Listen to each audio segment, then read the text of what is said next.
Señoras y señores, no se sabe con exactitud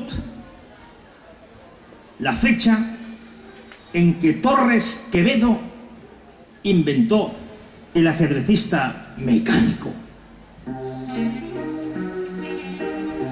Había nacido en 1852 y muerto en 1936, año en la que comenzó, a mi entender, es la primera de las guerras contemporáneas.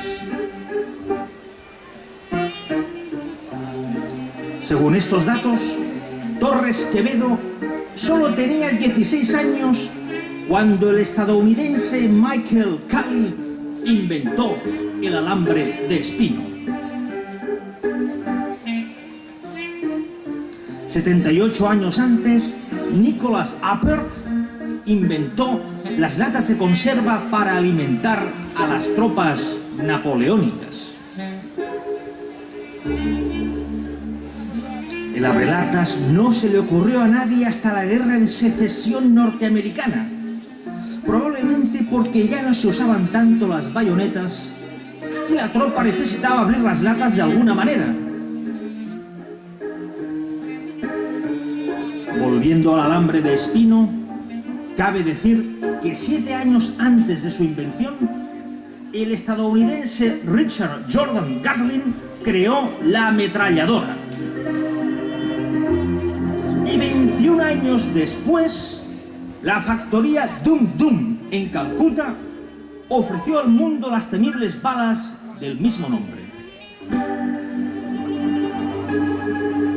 Todo ello gracias a la balistita,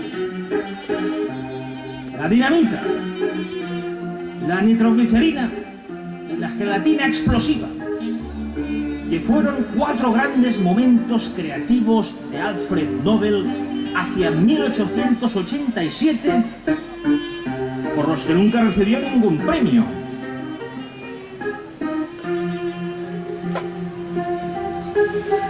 Solo 58 años más tarde, el estadounidense Oppenheimer, el italiano Enrico Fermi, que decía que los húngaros son extraterrestres, y la austríaca Ilse Meitner se pusieron en serio con la bomba atómica y la inventaron, señoras y señores, todos a la vez. Fermi se lo tomó tan a pecho que el mismo año apareció con la bomba de fisión bajo el brazo. El tío. Precisamente, 100 años antes, William George Armstrong había desarrollado el cañón rayado de retrocarga. Para hacerle los honores al armero suizo Samuel Pauli, que hacía ya 42 años que había dado al mundo el cartucho cerrado de retrocarga.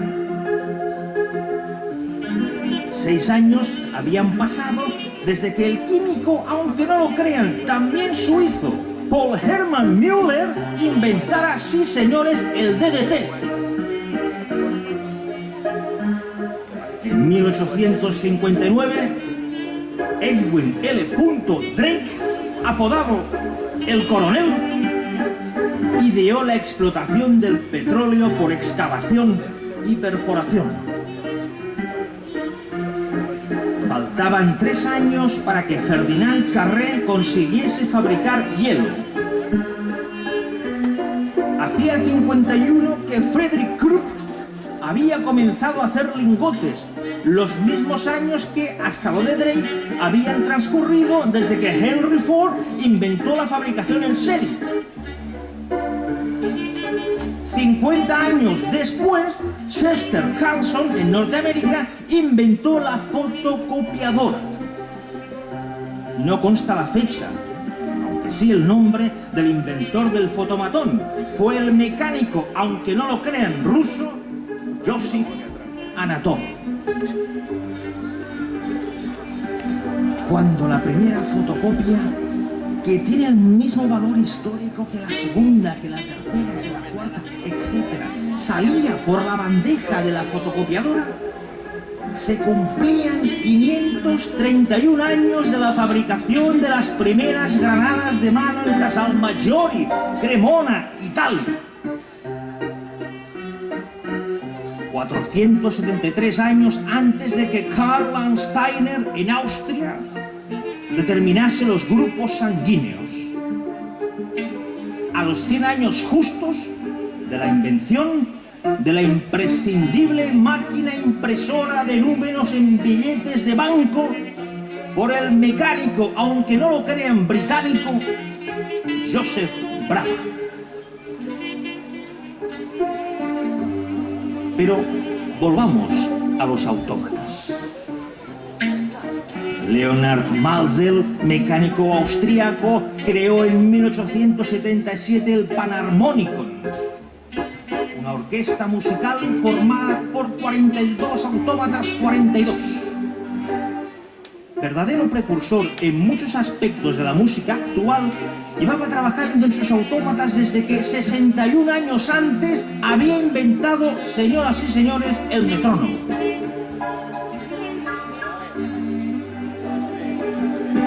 Y volvamos a las automáticas.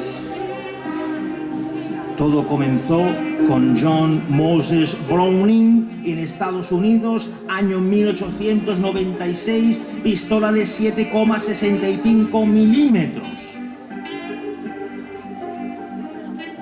150 años antes, Joaquín Rodríguez Costillares inventa la suerte de matar a volapié.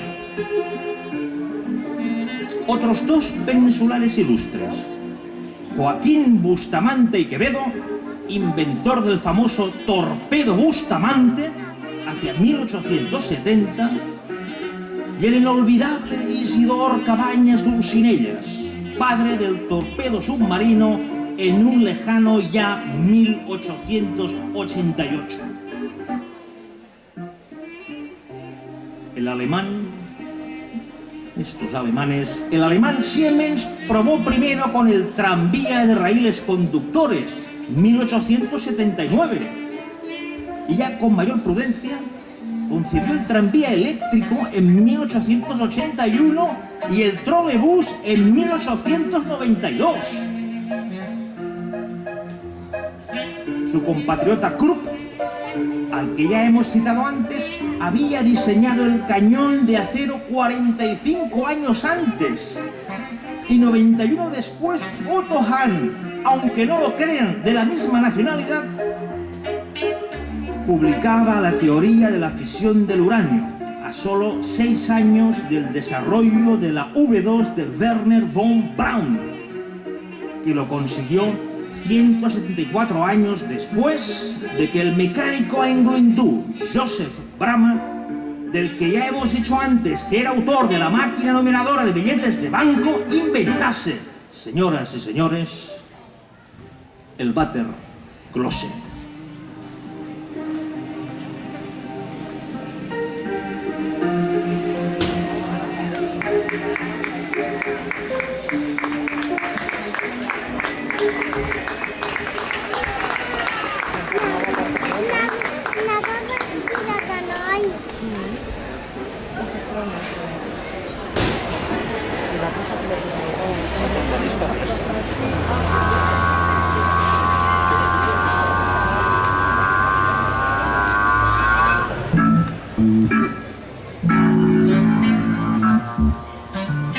El otro día leí el último informe de la Organización Mundial de la Salud sobre enfermedades mentales humanas.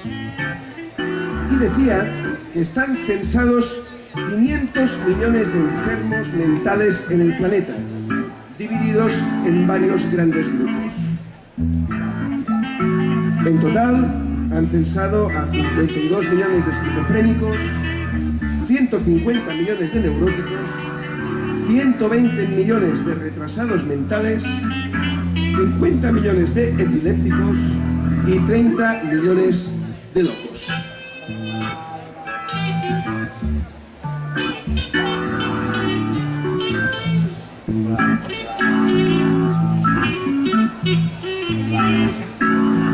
Ante estos datos he hecho mis cálculos.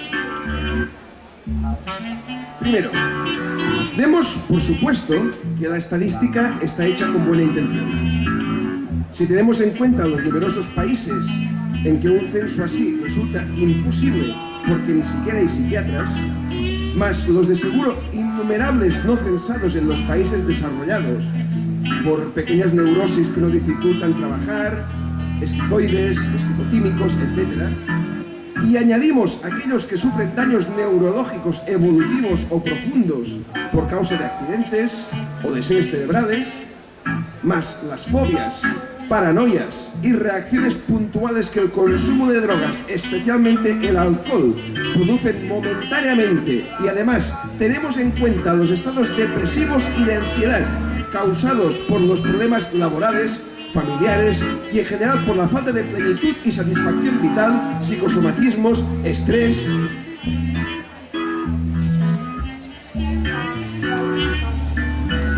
Y teniendo en cuenta que las zoofobias, es decir, gente que mata o tortura animales, y otras desviaciones de agresividad no interhumanas no suelen contemplarse como enfermedades mentales, aunque sin duda lo son, y además, por tratarse de una reacción profundamente autodestructiva, consideramos el racismo como enfermedad mental de tipo cultural, es decir, muy contagiosa.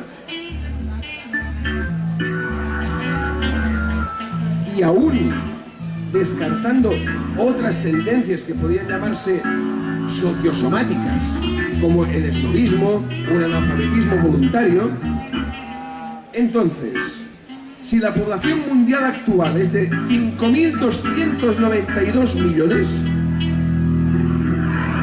posiblemente 2/3 partes de la humanidad serían enfermos mentales. Difícil es creer que una proporción semejante permita la existencia de un modelo mental sano y homologable. ¿Sí?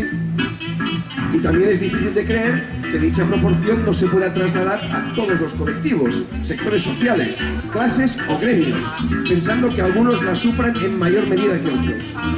Por ejemplo, los políticos, las clases gobernantes, contarían con un porcentaje similar de enfermos mentales que los albañiles, los parados o, pongamos por caso, los piragüistas.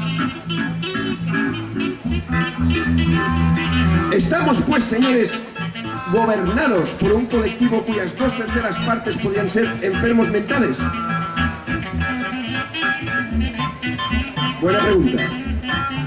Y también yo me pregunto, ¿acaso esa mayoría universal no estaría determinando el desenlace de la historia, las culturas del mundo, la organización de la convivencia, los modelos de la existencia, las estructuras políticas y hasta la propia sanidad?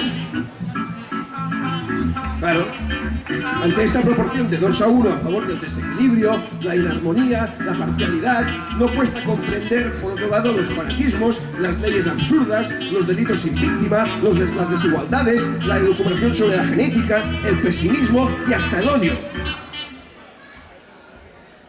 ¿Acaso los seres humanos no deberían reorientar su desarrollo y su evolución como especie hacia un auténtico autoecologismo? Piensen en ello. ¿Acaso es menos grave o peligroso sufrir uno mismo que hacer sufrir a los demás?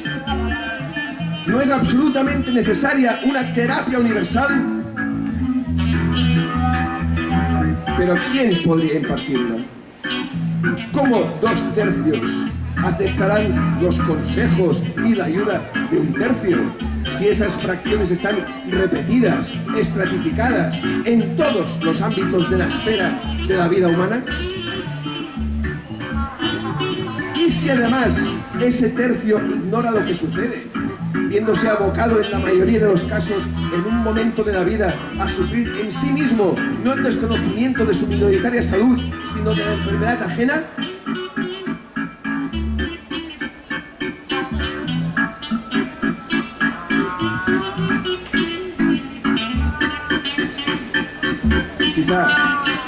Quizá son aquellos que votan a los políticos con la sana intención de que les dejen en paz, subvencionando la obsesión ajena, los primeros en sucumbir al dogma y a la ambición psicótica de los otros, viendo sus vidas destruidas, obligados a sacrificar ilusiones, amores y optimismos a cada embate de los que proyectan su enfermedad mental. Sí, quizá la tristeza, el dolor y la desgracia sean solo el final de todo este extraño circuito mental que aquellos que no saben, no pueden o no quieren ser felices proyectan hacia los demás, haciéndoles creer que caminan en pos de la felicidad.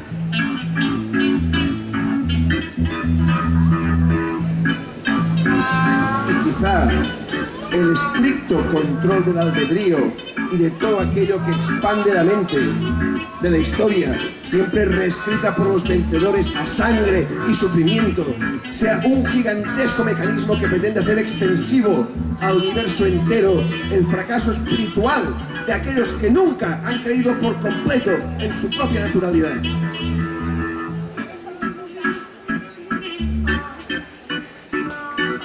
Abonando así un cáncer cultural de incalculables dimensiones, cuyos antídotos han sido sistemáticamente destruidos a lo largo de los siglos.